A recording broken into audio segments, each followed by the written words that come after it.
পরীক্ষিত প্রশ্ন করলেন, বলে ভগবানকেও কি গুরু করতে হয়? শ্রী শুকদেব প্রভু বললেন, নিশ্চয়ই করতে হয়।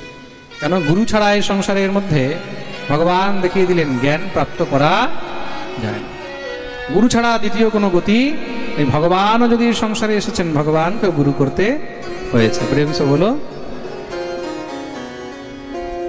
ভগবান শ্রীকৃষ্ণের দুইজন গুরু, এক হলেন গর্গাচার্য আর দ্বিতীয় হলেন সান্দীপনী। গর্গাচার্য হলেন দীক্ষা গুরু। খুব মন দিয়ে শুনবেন, গর্গাচার্যকে ভগবানের দীক্ষা গুরু। তিনি উপনয়ন সংস্কার করিয়ে তৎপশ্চাৎ গিয়ে দীক্ষা প্রদান করেছেন। আর সান্দীপনী মুনি হলেন শিক্ষা গুরু, যার কাছ থেকে তিনি শিক্ষা গ্রহণ করেছেন। তার মানে ভগবানকেও গুরু করতে হয়েছে। গুরু বিন ভবনিধি তরহীন, ওই গুরু ছাড়াই ভবসাগর থেকে পার হওয়ার কোনো রাস্তা নেই।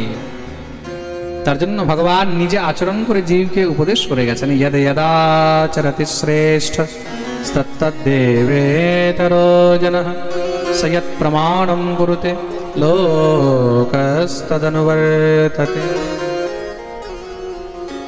তার জন্য মহাপুরুষগণ নিজে আচরণ করে তারপরে জীবকে শিক্ষা প্রদান করে। নিজে আচরণ করে তারপরে জীবকে শিক্ষা দেন।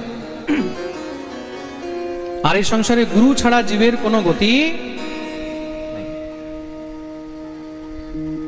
তুমি যতই বড় জ্ঞানী হও, যতই বড় গুণী হও, যদি তোমার জীবনের মধ্যে গুরু আশ্রয় নেই, তার মানে তোমার জীবনের কোনো দাম নেই। কেন?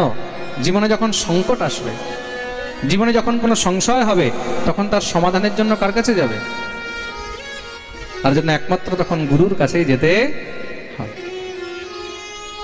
গুরু ছাড়া আর কোনো উপায়। বলিয়ে সদ্গুরুদেব ভগবান কি। এখানে ভগবানের এক পরমপুরী সখা হলেন, মিত্র হলেন, নাম হলো উদ্ধব। বৃষ্ণি নাম প্রবরো মন্ত্রী কৃষ্ণস্য দয়িতঃ সখা শিষ্য বৃহস্পতে সাক্ষাৎ উদ্ধব বুদ্ধি সপ্তম। এই উদ্ধব বৃহস্পতির শিষ্য ছিলেন তো, তা বৃহস্পতির শিষ্য মহাজ্ঞানী, যত জ্ঞান তত জ্ঞানের অভিমান। আর ভগবান দেখলেন অভিমানীকে কাছে রাখা যায় না, অভিমানীর অভিমানকে নষ্ট করতে হবে। অভিমানীর অভিমান কি করে নষ্ট হবে? বলে যতক্ষণ পর্যন্ত তার জ্ঞানকে খণ্ডন করা হবে না। আর জ্ঞানকে কে খণ্ডন করতে পারে? জ্ঞানকে একমাত্র প্রেমের দ্বারাই খণ্ডন করা যায়। প্রেম সে বলো। প্রেম ছাড়া জ্ঞানকে খণ্ডন করা যায় না। আর প্রেমীকে, প্রেমী হলেন ব্রজবাসীগণ। উদ্ধবকে বৃন্দাবনে পাঠালেন। গচ্ছোদ্ধব ব্রজম সৌম্য পিত্রর্ণৌ প্রীতিমাবহ গোপীনাম মদবিয়োগাধম মৎসন্দেশৈর বিমোচয়। গচ্ছোদ্ধব ব্রজম সৌম্য, উদ্ধব তুমি যাও বৃন্দাবনে গিয়ে সেখানে সমস্ত ব্রজবাসীদেরকে আমার খবর দিয়ে আসবে, তাদের সবার হালচাল নিয়ে আসবে। উদ্ধব বৃন্দাবনে গিয়ে উপস্থিত হয়েছেন। বৃন্দাবনে এসেছিলেন এখানে ব্রজবাসীদেরকে ব্রহ্মজ্ঞানের উপদেশ দিতে, কিন্তু সমস্ত গোপীদের কাছে এসে সেখানে কৃষ্ণ প্রেম প্রাপ্ত করে উদ্ধব নিজের জ্ঞান ভুলে গেলেন। আর গোপী পদরজে গড়াগড়ি দিয়ে ভগবানের কাছে প্রার্থনা করছে, আসামহ চরণরে নজুষামহং শ্যাম বৃন্দাবনে কিমপি গুল্মলতৌষধীন ইয়াদস্ত্যজং স্বজনমার্যপথং চ হিত্বা হেজুরমুকুন্দ পদবীম শ্রুতিভির্বিমৃত্যা। আসামহ চরণরে নজুষামহং। একটি জীবনের আশা, যেন আমি এই বৃন্দাবনের মধ্যে কোনো তরু, কোনো লতা, কোনো গুল্ম হয়ে জন্মগ্রহণ করতে পারি। কদাচিৎ কোন রূপে গোপীদের পদরজ তো পাবো। এই ভাব নিয়ে উদ্ধব যখন মথুরায় এসেছেন, গোবিন্দ উদ্ধবকে বুকে জড়িয়ে ধরে আলিঙ্গন করলেন। কেন? উদ্ধব গেছিলেন টেড়া বেঁকা হয়ে, এসেছেন একদম সোজা হয়ে। জ্ঞানী টেড়া বেঁকা হয়, আর প্রেমী সোজা। প্রেমীর মধ্যে কোনো ছলকপট হয় না। যে জ্ঞানী হয় তাদের ভিতরে অনেক ছলকপটও থাকে, কিন্তু প্রেম से बोलो। इसलिए जीवन में ज्ञानी मत बनो, बनना है तो प्रेमी बनो। प्रेम से बोलो, बोलो ना आरो जोरे, आरो जोरे, आरो जोरे। दोनों हाथ ऊपर। जय जय श्री राम। दुनिया के लिए ज्ञानी बनने में फायदा है और गोविंद के लिए प्रेमी बनने में फायदा है। ভগবানের জন্য প্রেমী হয়ে থাকে। এদিকে কি হয়েছে, জরাসন্ধ নিজের সঙ্গে 23 অক্ষৌহিনী সেনা নিয়ে আক্রমণ করে দিয়েছে। ভগবান জরাসন্ধকে যুদ্ধে পরাস্ত করলেন। একবার না 17 বার ভগবান জরাসন্ধকে যুদ্ধে পরাস্ত করেছেন। 17 বার জরাসন্ধকে যুদ্ধের মধ্যে পরাজিত করেছেন। 18 বারের বার জরাসন্ধ নিজের সঙ্গে কালযবনকে নিয়ে এসেছে। কেন? কালযবনকে বরদান ছিল যে কোনো যদুবংশীর হাতে তার মৃত্যু হবে না। ভগবান দেখলেন আমিও তো যদুবংশী, তার মানে আমি মারতে পারবো না। তো ভগবান বিচার করলেন যে এখান থেকে এখন পালাতে হবে। ভগবান রাত্রিবেলায় কি করলেন, বিশ্বকর্মাকে আদেশ করলেন যাও গিয়ে সমুদ্রের মধ্যে বিশাল বড় নগরের নির্মাণ করো। বিশাল বড় নগরের নির্মাণ করলেন। যোগমায়াকে বললেন সমস্ত মথুরাবাসীদেরকে সেখানে নিয়ে চলে যাও। যোগমায়া শয়নের মধ্যেই মথুরাবাসীদেরকে নিয়ে চলে গেছেন। ঘুম থেকে যখন সবাই উঠেছে, নতুন নগর নতুন ঘর, যখন মহারাজ ঘুম থেকে উঠে দুয়ারের দিকে গেছে, কেউ দেয়ালে ধাক্কা খাচ্ছে, কেউ দরজা খুঁজে পাচ্ছে না, সবাই বলছে দ্বারকায় দ্বারকায় দ্বারকায় দ্বারকায় দ্বারকায় দ্বারকায় করতে করতে নগরের নাম হয়ে গেল দ্বারকা। বলিয়ে দ্বারকা ধাম কি জয়। এদিকে কালযবনকে নিয়ে জরাসন্ধ যখন এসেছেন, ভগবান একা নগর থেকে বাইরে বেরিয়েছে। গোবিন্দকে দেখেই কালযবন অট্টহাস করছে, কি ব্যাপার, হার মেনে গেলে মধুসূদন? ভগবান বললেন হার মানিনি, তাহলে শত্রুতা আমার তোমার মধ্যে, যুদ্ধ আমার তোমার মধ্যেই হওয়া উচিত। নিচে নামো। কালযবন যখনই রথ থেকে নিচে নেমেছে, ভগবান দৌড়াতে লাগলেন। দৌড়াতে দেখে কালযবন কুপিত হয়ে সেও পিছনে পিছনে দৌড়াচ্ছে। হস্তপ্রাপ্তমিবাত্মানম হরিণা সপদে পদে। পিছনে পিছনে মহারাজ দৌড়াতে দৌড়াতে ভগবান তাকে নিয়ে প্রবর্ষণ পর্বতের গুহার মধ্যে ঢুকে গেলেন। সেখানে এক সূর্যবংশী রাজা শুয়েছিল, নাম হলো মুচকুন্দ। ভগবান তাকে নিজের পিতাম্বরী দিয়ে ঢেকে দিয়ে নিজে লুকিয়ে গেলেন। কালযবন ভিতরে ঢুকে গিয়ে মহারাজ ঘুমাতে দেখে মেরেছে জোরে লাত, উঠ, আমাকে দৌড়িয়ে এখানে ঘুমাচ্ছিস? যখনই মহারাজ চোখ খুলেছে মুচকুন্দের, সঙ্গে সঙ্গে তার দৃষ্টিপাত হতেই সেই কালযবন জ্বলে সেখানেই গোবিন্দায় নমো নমঃ ছাই হয়ে গেল। ভগবান সামনে চতুর্ভুজ রূপ ধারণ করে প্রকট হলেন। মুচকুন্দ দিব্য ভগবানের স্তুতি আরম্ভ করেছেন। প্রভু এই কি নীলা। ভগবান বলেন আমার হাতে তার মৃত্যু ছিল না, তার জন্য তোমার দ্বারা তার উদ্ধার করে দিলাম। পূর্বে এই মুচকুন্দ দেবতাদের পক্ষ থেকে অসুরদের সঙ্গে যুদ্ধ করতে গেছিল। 1000 বৎসর পর্যন্ত যুদ্ধ করে যখন বিজয়ী হলেন, দেবতাগণ প্রসন্ন হয়ে বললেন বর চাও। মুচকুন্দ বললেন ক্লান্ত হয়ে গেছে, একটু ঘুমাতে চাই ভালো করে। দেবতারা বললেন ঘুমাও, তাতে কি আছে? বলে প্রভু বর এটা চাই, যখন ঘুম থেকে উঠবো তখন যেন সাক্ষাৎ ভগবান শ্রী হরিকে দর্শন করতে পারি। দেবতারা বললেন তথাস্তু। কিন্তু প্রভু মাঝখানে কেউ যদি আমাদের ঘুম ভেঙে দেয়, তাহলে বলে যে তোমার ঘুম ভাঙবে তোমার দৃষ্টি পড়তেই জ্বলে ছাই হয়ে যাবে। তো ভগবান তো পায়ের হিসাব রাখেন, কাকে কোন জায়গায় কোন কাজে লাগাতে হবে এটা ভগবান থেকে ভালো আর কেউ জানে না। প্রেম সে বলো। ভগবান মুচকুন্দকে নিয়ে সেখান থেকে বেরিয়ে গেলেন, সোজা চলে এসেছেন দ্বারকায়। রণভূমি ছেড়ে গেলেন বলে নাম হলো রণছোড়। বলিয়ে রণছোড় রায় ভগবান কি। দ্বারকায় এসে উপস্থিত হলেন, নাম হলো দ্বারকাধীশ। বলিয়ে দ্বারকাধীশ কি। দ্বারকায় এসে সর্বপ্রথম এখানে বলদেব প্রভুর বিবাহ হয়েছে। কার সঙ্গে? আনর্ত দেশের রাজা রেবতের কন্যা রেবতীর সঙ্গে। বলিয়ে রেবতী রমণ ভগবান কি। পরীক্ষিত প্রশ্ন করলেন প্রভু আর ভগবানের বিবাহ কি করে হলো? শ্রী সুখদেব প্রভু বলছেন যেখানে ভগবান আছেন সেখানে ভগবতীও এসে বসে আছে। মা ভগবতী লক্ষ্মী এখানে বিদর্ভ নরেশ ভীষ্মকের ঘরে কন্যা হয়ে এসেছেন, নাম হলো রুক্মণী। বলিয়ে রুক্মণী মহারানী কি। রাজা সিদ ভীষ্মকো নাম বিদর্ভাধিপতে মহান। তস্য পঞ্চা ভবন পুত্রাঃ কন্যৈকা চ পরাধনা। ভগবতী রুক্মিণী বাল্যকাল থেকে গোবিন্দের এতটাই চর্চা শুনেছে যে গোবিন্দের সঙ্গে মনে মনে প্রীতি হয়ে গেছে। রুক্মিণীর বিবাহের জন্য মাতা পিতা এখন উদ্যোগ নিয়েছেন। মা এসে রুক্মিণীকে বললেন, আমরা তোমার জন্য কিন্তু পাত্র খুঁজছি, তুমি কি রাজি আছো বিয়ের জন্য? রুক্মিণী লজ্জা পেয়ে গেলেন। মা বুঝে গেলেন যে বিবাহের জন্য কন্যা রাজি আছে। প্রেম সে বলো, মেয়ে যদি যুবতী হয় তখন তার বিবাহ সময় থাকতেই দিয়ে দেওয়া উচিত। প্রেম সে বলো। মা জিজ্ঞাসা করলেন, মনে মনে যদি কাউকে পছন্দ থাকে তাহলে বলে দাও। ভগবতী রুক্মিণী লজ্জা পেয়ে বললেন, হ্যাঁ মা, আমি দ্বারকাধীশ শ্রীকৃষ্ণকে মনে মনে পছন্দ করে রেখেছি, আমি তাকেই বিবাহ করতে চাই। মা শুনে খুব খুশি হলেন। পাত্র যদি সুপাত্র হয় তাহলে সেখানে কন্যা দিতে কোনো দোষ নেই। মা গিয়ে রাজাকে খবর দিলেন, রাজাও শুনে খুব খুশি হয়েছে। রাজা সমস্ত সব পুত্রদেরকে ডাকলেন, বিবাহের প্রস্তাব রাখা হলো। কেউ তো কিছু বলেনি, কিন্তু রুক্মিণী খুব রুষ্ট হয়ে গেছে। রুক্মিণীর সঙ্গে সঙ্গে উঠে গর্জনা, বিয়ের জন্য শিশুপাল তো খুব আনন্দিত হয়ে গেছে। শিশুপাল দীর্ঘদিন ধরেই রুক্মিণীকে বিবাহ করতে চায়, তার মনে হয় মনের ইচ্ছা পূর্ণ হয়ে গেছে।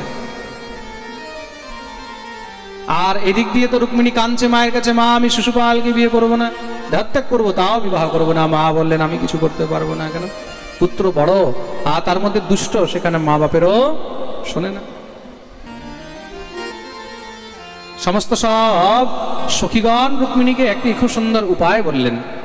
দেখো রুক্মিণী, তুমি যদি মনে মনে গোবিন্দকে নিশ্চলভাবে ভালোবেসে থাকো তাহলে তার কাছে একটি পত্র লিখে পাঠাও।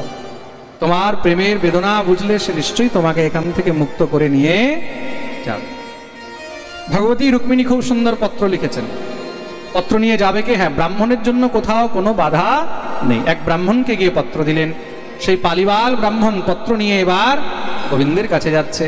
আর এদিকে শিশুপাল নিজের সব বন্ধু বান্ধবদেরকে ডেকেছে, বরযাত্রীতে সবাইকে নিয়ে যাবে। আর শিশুপালের বন্ধু বান্ধব কে কে? যত মোস্ট ওয়ান্টেড গুন্ডাগুলো, যত টপ ক্লাসের বদমাশগুলো, জরাসন্ধ, দন্তবক্র, শল্য, যত মহারাজ তখনকার সময়কার একদম ভালো ভালো গুন্ডাগুলো, সব তার বন্ধু বান্ধব। আচ্ছা, যে যেমন হয় তার বন্ধু বান্ধবও দেখবে তেমনই হয়। প্রেম সে বলো। একদম ব্রহ্ম মুহূর্তে গোবিন্দের কাছে গিয়ে ব্রাহ্মণ পৌঁছেছেন। ব্রাহ্মণকে দেখেই সুন্দর স্বাগত করে বসালেন। বিপ্রদেব এই সময় হঠাৎ করে বিদর্ভ নন্দিনী রাজকুমারী রুক্মিণীর পত্র আপনার জন্য নিয়ে এসেছে। প্রভু কৃপা করে পত্র গ্রহণ করুন। কি লেখা আছে পত্রের মধ্যে? শ্রী সুখদেব প্রভু বর্ণন করছে, আসুন একটু আমরাও দর্শন করি। মা রুক্মিণীর পত্র। শ্রুত্বা গুণান ভুবন সুন্দর সংবতাম নিরবশ্য কর্ণ বিবরের হরতো রূপম দৃশাম দৃশিমতামখিলার্থলাভম ত্বয়্যচ্যুতা বিশদি চিত্তমপত্রপম। হে নাথ, যখন থেকে আপনার রূপ গুণ, আপনার ঐশ্বর্য সৌন্দর্যের বিষয়ে শুনেছি তখন থেকে সংসারে আর কিছু ভালো লাগে না। সত্ত্বা গুণানুভবন সুন্দর শৃণুবতাম, ত্রিভুবনে আপনার থেকে সুন্দর আর কেউ নেই। ভগবান তো শুনেই একদম। আচ্ছা, নিজের প্রশংসা শুনলে দেখবে বুক একটু আপনি আপ ফুলে যায়। প্রেম সে বলো, বলো না আরো জোরে। তারপরে কি বলছেন? আপনি ভাববেন কেমন মেয়ে, এইভাবে লিখে পাঠিয়েছে, কিন্তু আমার কাছে আর কোনো উপায় নেই। কেন? আমি তো আপনাকে ভালোবাসি, আমি আপনাকে বিবাহ করতে চাই, আমি আপনার অংশ, আপনার ভাগ। আপনি তো স্বয়ং নৃসিংহ, কালে নৃসিংহ নরলোক মনোভিরাম। সিংহ বলে দিয়েছে ভগবানকে। আহা, আরো ফুলে গেছে। আচ্ছা, কাউকে যদি পটাতে হয় তাহলে খুব ভালো সহজ উপায় কি? বলে খুব করে তার প্রশংসা করে। আপনার মতন কেউ নেই, আপনার থেকে ভালো কেউ নেই, আপনার থেকে বড় উদার কেউ নেই। আহা, তারপরে যদি আপনার কোনো কাজ থাকে, একটু আমার একটু এই কাজটা দেখুন না, যদি হয়ে যায়, আর বেচারা মানাই করতে পারবে না। এত উপরে উঠিয়ে দিয়েছে, এবার নিচে নামবে কি করে? প্রেম সে বলো, হে প্রভু, আপনি তো নৃসিংহ আর আমি আপনার ভাগ। সিংহের ভাগ যদি কোনো শিয়াল নিয়ে যায়, কেন? আমার ভাই আমার বিবাহ শিশুপালের মতন এক শিয়ালের সঙ্গে ঠিক করে দিয়েছে। প্রভু, আমি আপনাকে ছেড়ে সেই শিয়ালকে বিবাহ করব না। আমি নিজের দেহত্যাগ করতে পারি, কিন্তু শিশুপালকে বিয়ে করতে পারি না। কিন্তু প্রভু কৃপা করে আমাকে যদি আপনি উদ্ধার করে এখান থেকে না নিয়ে যান, তাহলে আমার প্রাণ বেরিয়ে যাবে। কিন্তু উদ্ধার করে নিয়ে যাবেন কি করে? একটি উপায় রয়েছে, চারিদিকে তো পাহারা থাকবে, কিন্তু আমাদের এখানে নিয়ম রয়েছে, বিবাহের পূর্বে কন্যা গৌরী মন্দিরে পুজো করতে যায়। অন্তঃপুরান্তরচরীম নিহত্যবন্ধম স্বামুদবহে কথমিতে প্রবদাম্যুপায়ম পূর্বে দ্বিরস্তি মহতি কুলদেবী যাত্রা यस्या বহির্নববধুর গিরিজামুপেয়। সেই গৌরী মন্দির থেকে আপনি আমাকে নিয়ে যেতে পারবেন। ভগবান দেখলেন আর দেরি করে লাভ নেই, সঙ্গে সঙ্গে বিপ্রদেবকে বললেন চলুন। নিয়ে গিয়ে রথে বসিয়ে ভগবান বেরিয়ে গেলেন। দিব্য 4টি ঘোড়া রথের মধ্যে লাগিয়েছেন, সভ্য, সুগ্রীব, মেঘপুষ্প, বরাহ, যারা হাওয়ার থেকেও তীব্র গতিতে মহারাজ দৌড়ায়। এদিকে সকাল হতেই মা ভগবতী রুক্মিণী সখীদেরকে নিয়ে গৌরী মন্দিরে পুজো করতে এসেছেন। ভগবতী গৌরীর পূজা আরম্ভ করলেন। আমাদের মধ্যেও মা ভগবতী রুক্মিণী এখানে পদার্পণ করছেন। আসুন আপনারা ভগবতী রুক্মিণীর দর্শন করবেন। রুক্মিণী ভগবতী গৌরীর পুজো আরম্ভ করলেন।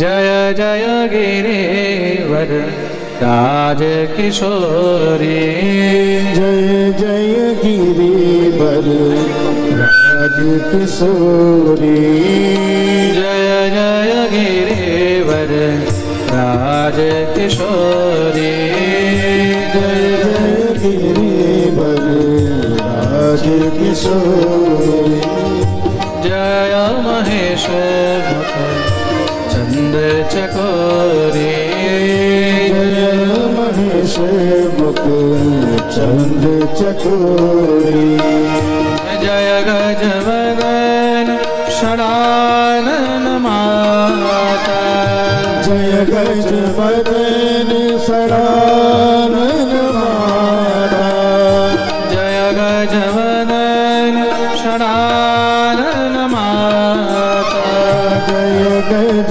बदन सडानन माता, जगत जननी दामिनी दुति गाता, जगत जननी दामिनी दुति गाता, सर्वमंगल मांगल्ये शिवे सर्वार्थ साधिके शरण्ये त्र्यंबके गौरी नारायणी नमोस्तुते। सर्वमंगल मांगल्ये शिवे सर्वार्थ साधके शरण्ये त्र्यंबके गौरी नारायणी नमोस्तुते, नारायणी नमोस्तुते, नारायणी नमोस्तुते। ভগবতী গৌরীর পুজো করতেই ভগবতী গৌরীর গলার থেকে মালা খসে পড়ল। কেন? ভগবতী রুক্মিণীর উপরে মনে হয় মা গৌরী নিজের কৃপা প্রসাদ অর্পণ করেছেন। কিন্তু রুক্মিণীর তো মন চঞ্চল এখনো। কেন? এখনো ব্রাহ্মণ আসেনি। হঠাৎ করে দেখলেন বিপ্রদেব মন্দিরে প্রবেশ করছে। বিপ্রদেবকে দেখে দৌড়ে গিয়ে প্রণাম করলেন। বিপ্রদেবের মুখে হাসি দেখেই বুঝে গেলেন যে কোনো সুখবর। বিপ্রদেব বললেন চিন্তা করো না দেবী, একদম তৈরি থাকো। কেন? দ্বারকাধীশ চলে এসেছেন, কিছুক্ষণের মধ্যেই তোমাকে দ্বারকাধীশ নিয়ে যাবে। ভগবতী রুক্মিণী দিব্য আনন্দে নৃত্য শুরু করে দিয়েছেন। এদিকে দেখতে দেখতে গোবিন্দ সেখানে যখনই দৌড়ে এসে উপস্থিত হলেন, নিজের হাত দিতেই রুক্মিণী নিজের হাত বাড়িয়েছেন। রুক্মিণীর হাত ধরে গোবিন্দ সঙ্গে সঙ্গে ধরে নিয়ে গিয়ে রথে বসিয়ে দেখতেই দেখতে সেখান থেকে ওঝল হয়ে গেলেন। চারিদিকে হাল্লা শুরু হয়ে গেছে, রে লেগেও লেগেও লেগেও লেগে বলিয়ে রুক্মিণী রমণ ভগবান की যখনই এইদিকে শিশুপাল বরযাত্রী নিয়ে এসেছে খবর পেল, রুক্মিত্তাদি পিছনে পিছনে দৌড়াচ্ছে। সামনে থেকে বলদেব প্রভু আসলেন। বলদেব প্রভুকে দেখেই দাঁড়িয়ে প্রণাম করলেন। ভগবতী রুক্মিণী দেবী বললেন কে? বলে তাড়াতাড়ি ঘোমটা দাও, তোমার ভাসুর মশাই। তাড়াতাড়ি ঘোমটা দিয়ে প্রণাম করেছেন। বলদেব প্রভু বললেন এগুলো পরে হবে, আমাকে বলতে পারতে না? ভগবান বললেন বলার সময় ছিল না। যতক্ষণে বলতাম, যতক্ষণে সব হতো, ততক্ষণে দেখা গেল হবু বউকে নিয়ে অন্য কেউ চলে যেত। বলদেব প্রভু বললেন চিন্তা করো না, এখন আমি এসে গেছি। বলে চিন্তা তো নেই, কিন্তু পিছন থেকে ঘরযাত্রীরা সব তীর তলোয়ার নিয়ে আসছে। বলে তুই যা, এগুলোকে আমি দেখছি। ভগবান বেরিয়ে গেলেন। বলদেব প্রভু তাদের সঙ্গে যুদ্ধ করছেন। এদিকে রুক্মিণী পিছনে গালাগালি করছে গোবিন্দকে। ভগবান রথ দাঁড় করিয়ে সুদর্শন চক্র আবাহন করলেন। রুক্মিণী চরণ ধরে নিয়েছেন, নাথ আমার ভাইকে মেরেন না, তাহলে জগতে খুব অপমান হবে, বদনাম হবে। রুক্মিকে অপমানিত করে সেখানে বন্দী বানিয়ে ছেড়ে দিলেন। দ্বারকায় এসে উপস্থিত হয়েছেন বলদেব প্রভু, সবাইকে পরাস্ত করে আসলেন। দিব্য মহারাজ বিবাহ উৎসবের আয়োজন করা হয়েছে, সুন্দর করে দ্বারকা নগরকে সাজানো হয়েছে। অর্ধেক দ্বারকাবাসী ঘরযাত্রী হয়ে গেলেন, অর্ধেক বরযাত্রী হয়ে গেলেন, সবাই মিলে দিব্য বিবাহের আনন্দ করছেন। তা ঠাকুরের বিবাহ কিভাবে হলো? খুব সুন্দর করে দুজনের হাতে বরমালা দেওয়া হয়েছে। পুরোহিত মশাই মন্ত্রপাঠ আরম্ভ করলেন। মঙ্গলম ভগবান বিষ্ণু মঙ্গলম গরুড়ধ্বজ মঙ্গলম পুণ্ডরীকাক্ষ মঙ্গলায়তনো হরিঃ। আগে শুভদৃষ্টি হয়েছে, রুক্মিণী তো ঘুমটাই খুলছে না। ঘুমটা খুলে দিয়েছে। এইবার গিয়ে ভগবতী রুক্মিণী গোবিন্দের গলায় মালা দিলেন। সখীরা পুষ্পবৃষ্টি আরম্ভ করে দিয়েছে। এবার গোবিন্দ রুক্মিণীর গলায় মালা দিয়েছে। বউ থেকে বর একটু খাটো হয়ে গেছে। চারদিকে জয়জয়কার আরম্ভ হলো। বলিয়ে রুক্মিণী রমণ ভগবান কি জয়। দিব্য মহারাজ জয়জয়কার শুরু হয়েছে। ঠাকুরের বিবাহ উৎসবের আনন্দ আরম্ভ হলো। আমরাও সবাই মিলে আনন্দ করব। কে কে আনন্দ করতে চায়? আচ্ছা আগে বলো, ঘরযাত্রী কে কে হবে? হাত উপরে করো তো, বাস। আর বরযাত্রী কে কে হবে? বসে যাও, বসে যাও। দেখো বরযাত্রীর জন্য ডান্স করার জন্য लहंगा भरिया पहन के आओ। देखो बाबा हमारा तो शुक्र है लहंगा ही पहन के आयो, कछु और ना लगा के आयो। সবাই মিলে মহারাজ আনন্দ আরম্ভ করেছেন। আরো খুব মন দিয়ে শুনবেন, সবাই খুব মন দিয়ে শুনবে। আজকে তো রুক্মিণী বিবাহ উৎসবের সঙ্গে পাঠ বিশ্রাম হবে। আর কালকের পাঠে আমরা ভাগবতের শেষ লীলার বর্ণন শ্রবণ করব। বলা হয়েছে যেই জীব 6 দিন পাঠ শুনেনি, সপ্তম দিনে পাঠের সমস্ত পাঠ শ্রবণের ফল প্রাপ্ত হয়। কালকে যদি ওয়েদার ইত্যাদি সব ঠিক থাকে, আজকে একটু ওয়েদার খারাপের জন্য বিলম্ব করে পাঠ আরম্ভ হলো, কিন্তু তার মধ্যেও এবার কোনো সমস্যা হয়নি। কালকে ঠিক সময়ে পাঠ আরম্ভ হবে। আর কালকে পাঠের পরেই ভাগবত পূজন এবং ভাগবত বিদায় হবে। পরশুদিন আমরা এখান থেকে বৃন্দাবন বেরিয়ে যাব। তৎপশ্চাৎ 26 জুন থেকে জগন্নাথ পুরীতে ভাগবত সপ্তাহ আরম্ভ হবে। পুরীতে কাঠিয়া বাবা আশ্রমে 26 জুন থেকে 3 জুলাই পর্যন্ত। আর যারা যারা শ্রীধাম বৃন্দাবনে মন্দির নিমিত্তার্থে দান করেছেন তাদের সবাইকে এই ব্যাসপীঠ থেকে অনেক অনেক মঙ্গল আশীর্বাদ।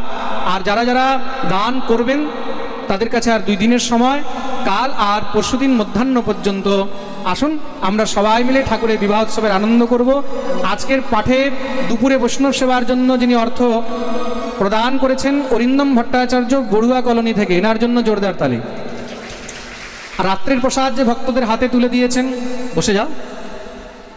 রাত্রের প্রসাদ ভক্তদের হাতে তুলে দিয়েছেন বেলডাঙ্গা শ্যামসুন্দর মন্দিরের গীতা জ্ঞান যোগ্য শিক্ষার্থীর যুবক বৃন্দরা, একবার এদের জন্য জোরদার তালি। সবাই মিলে দিব্য ঠাকুরের বিবাহ উৎসবের আনন্দ করছেন। আসুন আমরাও মিলে বিবাহ উৎসবের আনন্দ করব। সবাই মিলে নেচে গিয়ে ঠাকুরের বিবাহ উৎসবের আনন্দ বলি। রুক্মিণী রমণ ভগবান কি জয়। আমাদের মুখ্য যজমান উপরে এসে রুক্মিণী রমণ ভগবানের জন্য ভাগবতে পূজন করবে, আর এদিকে ঠাকুর নিচে গিয়ে নৃত্য ইত্যাদি আরম্ভ করবেন। আসুন সবাই মিলে ঠাকুরের বিবাহ আনন্দ আমরা আরম্ভ করব। ওখানে কারেন্টের তার আছে, কিন্তু যেখানে তোমরা দাঁড়িয়ে আছো ওখানে খোলা তার আছে, তার দিয়ে সাবধান। बोलिए रुक्मिणी रमण भगवान की जय। खचोड़ी का जवाब नहीं, खचोड़ी का जवाब नहीं। आज दूल्हा बने हैं नंदलाल, जोड़ी का जवाब नहीं। आज दूल्हा बने हैं नंदलाल, जोड़ी का जवाब नहीं। आज दूल्हा बने हैं नंदलाल, जोड़ी का जवाब नहीं। आज दूल्हा बने हैं नंदलाल, जोड़ी का जवाब नहीं। जोड़ी का जवाब नहीं, जोड़ी का जवाब नहीं। जोड़ी का जवाब नहीं, जोड़ी का जवाब नहीं। आज दूल्हा बने हैं नंदलाल, जोड़ी का जवाब नहीं। आज दूल्हा बने हैं नंदलाल, जोड़ी का जवाब नहीं।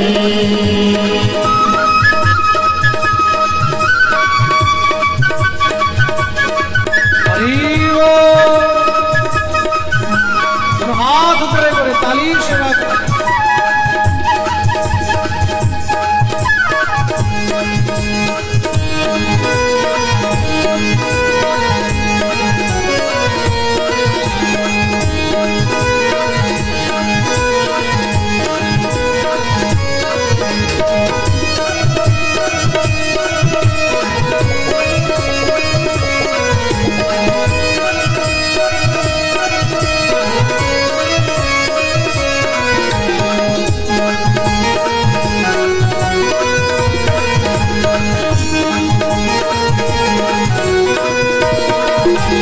रुक्मणी मेरी गोरी गोरी, रुक्मणी मेरी गोरी गोरी, गोरी गोरी चंद्र चकोरी, गोरी गोरी चंद्र चकोरी। और सांवरे और सांवरे और सांवरे है नंदलाल, जोड़ी का जवाब नहीं। और सांवरे है नंदलाल, जोड़ी का जवाब नहीं।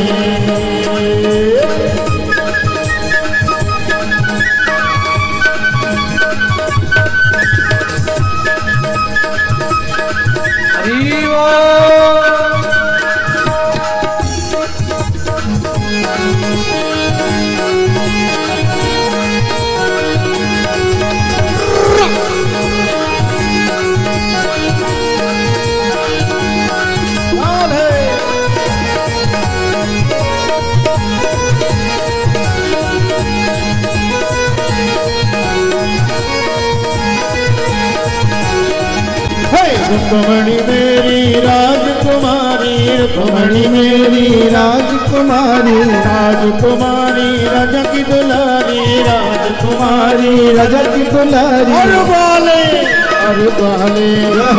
बाले हैं नंदलाल, जोड़ी का जवाब नहीं। बाले हैं नंदलाल, जोड़ी का जवाब नहीं।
रुक्मणी ओढ़े लाल चुनरिया, रुक्मणी ओढ़े लाल चुनरिया, लाल चुनरिया सुरंग चुनरिया, लाल चुनरिया सुरंग चुनरिया। काली कमर ओढ़े, काली कमर ओढ़े, काली कमर ओढ़े है नंदलाल, जोड़ी का जवाब नहीं। ओढ़े नंदलाल, जोड़ी का जवाब नहीं। जोड़ी का जवाब नहीं, जोड़ी का जवाब नहीं, जोड़ी का जवाब नहीं, जोड़ी का जवाब नहीं। अब दूल्हा बने हैं नंदलाल, जोड़ी का जवाब नहीं। आज दूल्हा बने हैं नंदलाल, जोड़ी का जवाब नहीं। आज दूल्हा बने हैं नंदलाल, जोड़ी का जवाब नहीं। आज दूल्हा बने हैं नंदलाल, जोड़ी का जवाब नहीं। बोलिए रुक्मणी रमण भगवान की, आज के आनंद की जय।